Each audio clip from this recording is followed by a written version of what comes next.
Hello guys, कैसे हैं आप सब लोग। लेवल अप की एपिसोड 32 के साथ हाजिर हूँ। अभी तक जिसने मेरे चैनल को सब्सक्राइब नहीं किया हुआ, चैनल को सब्सक्राइब कर दें, वीडियो को लाइक और शेयर कर दें, शुक्रिया। लास्ट वीडियो के एंड पे हमने देखा था संग इल वान, जो कि जिन्वू का बाप है, वो डांगसू को हरा देता है और वहाँ से चला जाता है। नेक्स्ट सीन साउथ कोरिया का होता है। जिन्वू हॉस्पिटल में अपनी बीमार माँ के पास जाता है। जिन्वू की माँ एक ऐसी बीमारी में होती है जिसमें वो ना जिंदा है ना ही मरी हुई है। ये एक ऐसी खास बीमारी होती है जो कि हंटर्स के आने के बाद हुई थी। जैसे गेट्स ओपन होना शुरू हुए, लोग इस बीमारी में मुब्तला होने शुरू हो गए। जिन्वू के हाथ में वो कागज होता है जो कि होली वाटर के लिए है। जिन्वू होली वाटर ऑफ लाइफ की डिस्क्रिप्शन पढ़ता है और उसके बारे में लिखा होता है कि एक ऐसा पोशन है जिससे तुम किसी भी बीमारी को क्योर कर सकते हो और ये उसी वक्त काम करेगा जब बीमार बंदा इसकी पूरी की पूरी बॉटल को पी लेगा। जिन्वू कहता है यही वो चीज है जो मुझे अपने सेट इफेक्ट से मिलने वाली है। मुझे सिर्फ अपने सेट इफेक्ट को कंप्लीट करने के लिए एक और आइटम चाहिए। इसका मतलब मुझे डीमन कासल में फिर से जाना होगा और एक बॉस को हराना होगा। अगर मैंने उस सेट इफेक्ट को हासिल कर लिया तो मुझे होली वाटर ऑफ लाइफ मिलेगा जिससे मैं अपनी मॉम को क्योर कर सकता हूँ। जिन्वू कहता है वुल्कन को हराने पे मुझे मैजिकल वुड मिली थी, जबकि म्यूटस को हराने पर मुझे एक स्पेशल वाटर मिला था और मेरी लास्ट आइटम डीमन किंग का प्योरीफाइड ब्लड है। इसका मतलब मुझे डीमन किंग को हराना होगा जो कि बहुत ज्यादा स्ट्रॉन्ग हो सकता है। मुझे लगता है कि डीमन किंग हाईएस्ट फ्लोर पर होगा। मुझे दोबारा से उस डंजन के अंदर जाना होगा और उस डीमन किंग को हराना होगा। अगर मैं डीमन किंग को हरा देता हूँ तो मुझे होली वाटर ऑफ लाइफ के लिए सारे इंग्रेडिएंट्स मिल जाएंगे और फिर मैं अपनी मॉम को ठीक कर सकूंगा। मैंने डीमन कासल के अंदर पूरा एक हफ्ता गुजारा जिससे मेरा लेवल 16 नंबर के साथ ऊपर गया। अब जबकि मुझे अच्छी तरह से पता है कि मैं एक एस रैंक के बराबर हूँ, मुझे किसी भी चीज से डरने की जरूरत नहीं। जिन्वू अपनी मॉम से कहता है मॉम आपको बस थोड़ा सा इंतजार करना है, मैं बहुत जल्दी आपको ठीक कर लूंगा। जिन्वू कोरियन हंटर एसोसिएशन के बिल्डिंग में जाता है जहाँ पर रिसेप्शन पर बैठे बंदे न्यूज सुन रहे होते हैं। न्यूज चैनल पर यूनाइटेड स्टेट्स की न्यूज चलाई जा रही होती है जो कि जिन्वू के फादर के बारे में होती है। वो लोग बड़े ही आराम से न्यूज सुन रहे होते हैं और कहते हैं ये दुनिया तबाह होने वाली है, हंटर्स ने आपस में ही लड़ना शुरू कर दिया है। दूसरी रिसेप्शनिस्ट उससे कहती है मिस्टर जंग, एक हंटर आया है अपनी रीवैल्यूएशन के लिए। मैनेजर जंग उस लड़की से कहते हैं महीने में 1-2 बार इस तरह के लड़के जहाँ पर जरूर आ जाते हैं। पता नहीं इनको क्या लगता है, शायद 1-2 बार डंजन में जाने से इनका रैंक हाई हो सकता है। मैनेजर जंग लड़की से कहते हैं जल्दी से इससे फॉर्मेलिटीज पूरी कर लो, इसकी डिटेल्स वगैरह लिख लो और इसे रीवैल्यूएशन सेंटर में भेज दो।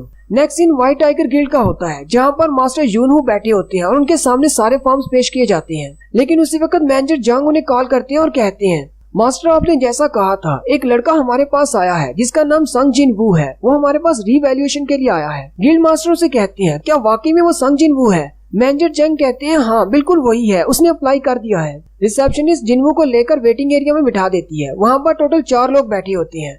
दरवाजा खुलता है और एक लड़की उनमें से कहती है अगला बंदा आ जाओ। एक हंटर उठकर अंदर चला जाता है। जिन्वू क्योंकि यहाँ पर पहले भी आ चुका है, जिन्वू कहता है आज भी इनका मेथड वही पुराना है। अब पीछे 3 लोग रह जाते हैं। उनमें से एक तो बहुत ज्यादा नर्वस होता है जबकि एक हंस रहा होता है और कहता है तुम लोगों को नर्वस होने की जरूरत नहीं, अगर तुम्हें कोई भी रैंक मिलता है उससे तुम्हारी जिंदगी बदल जाएगी। वहीं पर बहुत सारे छोटे गिल्ड्स के लोग भी खड़े होते हैं जो कि इनको हायर कर रहे होते हैं। जैसे ये अपने रैंक लेकर बाहर निकलते हैं, वो बंदा उन्हें बताता है अगर तुम्हें डी रैंक मिलता है या फिर इससे ज्यादा तो वो लोग तुम्हें जल्दी से हायर कर लेंगे। ये सारे छोटे गिल्ड वाले हैं, इनके पास खुद कोई भी नहीं जाता ज्वाइन करने के लिए, इसलिए ये लोग हमेशा यहीं पर रहते हैं ताकि जैसे ही किसी को उसका रैंक मिले वो उसे अपने गिल्ड में शामिल कर सके। वो हंटर उन दोनों से कहता है मुझे नहीं लगता कि हमें इन गिल्ड्स को ज्वाइन करना चाहिए क्योंकि ये लोग हमारी प्रोटेक्शन पर ज्यादा ध्यान नहीं देते और ये खतरनाक काम करते हैं जिससे डेथ रेशो बहुत ज्यादा बढ़ जाती है। जिन्वू कहता है ये सारे छोटे गिल्ड्स वाले हैं, ये हाई रैंक की डंजन्स को क्लियर करने की कोशिश करते हैं लेकिन इनके पास इतनी ज्यादा मैन पावर नहीं होती जिसकी वजह से हादसात बढ़ जाते हैं और बहुत सारे हंटर्स मारे जाते हैं। उसी वक्त जो हंटर अंदर गया था वो चेहरा लटकाकर बाहर निकल आता है। रिसेप्शन वाली लड़की कहती है अगला कौन है, आ जाओ। वही हंटर जो कि पहले बातें कर रहा होता है और उनसे कहता है अगर तुम्हें ई रैंक नहीं मिलता तो भी सबसे अच्छा है, हमें ज्यादा नर्वस होने की जरूरत नहीं, ई रैंक के अलावा कोई भी रैंक चलेगा। वहीं पर बैठा हुआ वो हंटर जो कि बहुत ज्यादा नर्वस होता है वो कहता है अगर मुझे ई से ज्यादा हायर का रैंक मिलता है तो मैं किसी अच्छे गिल्ड को ज्वाइन कर सकता हूँ जिससे मुझे अच्छी खासी कमाई होगी और मैं अपनी बेटी के साथ दोबारा रह सकता हूँ और मैं अपना सारा कर्जा भी उतार सकता हूँ। साथ ही वो कहता है मुझे कम से कम सी रैंक तो चाहिए ही।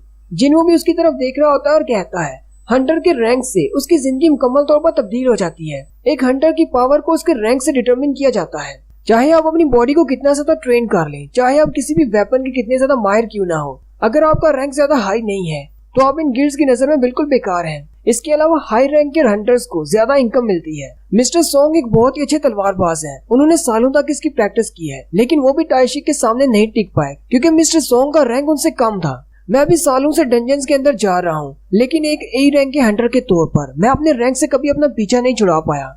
लेकिन अब मैं दोबारा से रीवैल्यूएट होऊंगा और मुझे कंफर्म है कि मुझे इस बार एस रैंक मिलेगा। उसी वक्त वो बंदा जो कि पहले उनको भाषण दे रहा था, वो अंदर से बाहर निकलता है और बहुत ज्यादा उदास होता है और कहता है मुझे तो सिर्फ ई रैंक मिला है। वो लड़की कहती है अब आगे कौन है? वो मोटा बंदा जो कि पहले बहुत ज्यादा नर्वस होता है, वो कहता है मुझे नहीं जाना। वो लड़की कहती है क्या तुम बीमार हो? वो हंटर कहता है नहीं मैं बीमार नहीं हूँ, पहले इसको ले जाए, मैं बाद में आऊंगा। जिन्मू उस लड़की के साथ अंदर चला जाता है। सामने एक बड़ा सा मैजिक बॉल होता है। वो लड़की जिन्मू से उसका नाम पूछती है। वो जैसे ही जिन्मू का नाम अपने कंप्यूटर में एंटर करती है तो उसे पता चलता है कि जिन्मू के पास ई रैंक है। वो लड़की जिन्मू से कहती है क्या तुम यहाँ पर दोबारा अपनी रैंकिंग के लिए आए हो? वो लड़की हैरान हो जाती है और कहती है हमेशा ऐसा ही होता है, ये ई रैंक वाले जब भी किसी डंजन में जाते हैं दोबारा से आकर रीवैल्यूएट करने की कोशिश करते हैं, क्या पता इनका रैंक हाई हो गया हो। लड़की जिन्मू से कहती है अपना हाथ इस बड़े से क्रिस्टल बॉल के ऊपर रखो और इंतजार करो। जिन्मू जैसे उसके ऊपर अपना हाथ रखता है एक एनर्जी फ्लो निकलता है। वो लड़की अपने कंप्यूटर में देखकर बहुत ज्यादा हैरान हो जाती है क्योंकि जिन्मू की एनर्जी इतनी ज्यादा होती है कि उसका कंप्यूटर उसको नाप नहीं रहा होता। वो लड़की कहती है शायद मेरे कंप्यूटर में कोई एरर है, हम दोबारा से ट्राई करते हैं। वो दोबारा से ट्राई करती है लेकिन फिर से एरर आ जाता है। वो लड़की कहती है ऐसा पहले तो कभी नहीं हुआ, शायद हमारे कंप्यूटर में कोई खराबी आ गई है, मैं जल्दी से अपने मैनेजर को बुलाकर लाती हूँ। मैनेजर चैंग अंदर आते हैं और उसे कहते हैं क्या हुआ, क्या मशीन खराब है? तुम्हारा दूसरा साथी कहाँ पर है? वो लड़की मैनेजर से कहती है वो वॉशरूम गया हुआ है। मैनेजर उसे कहते हैं क्या उसे नहीं पता था कि यहाँ पर काम चल रहा है, फिर वो वॉशरूम क्यों चला गया? मैनेजर उस लड़की से कहते हैं अच्छा ठीक है मुझे बताओ क्या मसला है? वो लड़की कहती है हमारी मशीन शायद खराब हो गई है, ये बार बार एरर दे रही है। मैनेजर आगे बढ़ते हैं और कहते हैं मैंने अभी व्हाइट टाइगर गिल्ड के मास्टर से बात की, वो इस लड़के को लेकर बहुत ज्यादा क्यूरियस है, इसलिए मैं भी यहाँ पर आ गया देखने के लिए कि आखिर इस लड़के में ऐसा क्या हास है। लेकिन मुझे नहीं लगता कि डबल अवेकनिंग इतनी ज्यादा हास है कि सभी को मिलती रहे। वो लड़की कंप्यूटर पर दिखाती है। मैनेजर से कहती है यहाँ पर देखो एरर आ रहा है। मैनेजर कहते हैं अब ऐसा नहीं है कि सभी को डबल अवेकनिंग मिलती रहती है, आखिर पता नहीं ये लोग यहाँ पर आते क्यों हैं, अपने पैसे जाया करके अपनी रैंकिंग को रीवैल्यूएट करवाते हैं। लेकिन साथ ही मैनेजर बहुत ज्यादा हैरान हो जाते हैं। मैनेजर उस लड़की से कहते हैं आखिर तुम यहाँ पर कितने अरसे से काम कर रही हो? वो लड़की मैनेजर से कहती है मुझे यहाँ पर काम करते हुए तकरीबन 6 महीने हो गए हैं, क्या मैंने कुछ गलत कर दिया? मैनेजर सोचते हैं इस लड़की को तो यहाँ पर सिर्फ 6 महीने हुए हैं। लास्ट टाइम हमारे पास जो एस रैंक का हंटर आया था वो चा हाई इन थी, जो कि इस वक्त हंटर एसोसिएशन के साथ काम कर रही है। उसकी मेजरमेंट भी काउंट नहीं हो रही थी, उस वक्त भी यही एरर आ रहा था। मैनेजर उसे कहते हैं जल्दी से चैंगशिक को बुला कर लाओ, अगर वो वॉशरूम में है तो उसे जल्दी से वॉशरूम से बाहर निकाल कर लाओ, यहाँ पर एक बहुत ही सीरियस मसला चल रहा है, उसे जल्दी से यहाँ पर लेकर आओ। वो लड़की मैनेजर से कहती है आज यहाँ पर हो क्या रहा है? मैनेजर उसे कहते हैं ये कोई एरर नहीं है, हम इसकी एनर्जी को रीड नहीं कर पा रहे। क्या तुम्हें इस बात का मतलब पता है कि हम इसकी एनर्जी को क्यों रीड नहीं कर पा रहे? इसका मतलब ये है कि हमारा मैजिक डिटेक्टर इसकी एनर्जी को डिटेक्ट नहीं कर पा रहा क्योंकि इसकी एनर्जी बहुत ज्यादा है, ये एक एस रैंक का हंटर है या फिर इससे भी ज्यादा। इसका मतलब ये हुआ कि ये लड़का हमारे साउथ कोरिया का 10वां एस रैंक का हंटर है। नेक्स्ट सीन में मिस्टर वू जिन जो कि मॉनिटरिंग डिवीजन से हैं, वो हंटर एसोसिएशन गिल्ड के गिल्ड मास्टर से मिलने के लिए जाते हैं। गिल्ड मास्टर से कहते हैं मैंने सुना है कि स्कैवेंजर गिल्ड के डांगसू ने रेड गेट को क्लियर करने में मदद की है व्हाइट टाइगर गिल्ड की। मिस्टर वू जिन उसे कहते हैं नहीं ऐसी कोई बात नहीं है, वो वहाँ पर था लेकिन उसने उनकी मदद नहीं की, क्योंकि मैं भी वहाँ पर मौजूद था, इसलिए मैं तुम्हें इस बात की गारंटी दे सकता हूँ कि डांगसू ने उन लोगों की मदद नहीं की। गिल्ड मास्टर से कहते हैं तो इसका मतलब तुम्हें जरूर पता होगा कि कौन सा बंदा था जो कि रेड गेट के अंदर था जिसने उनके लोगों को बचाया।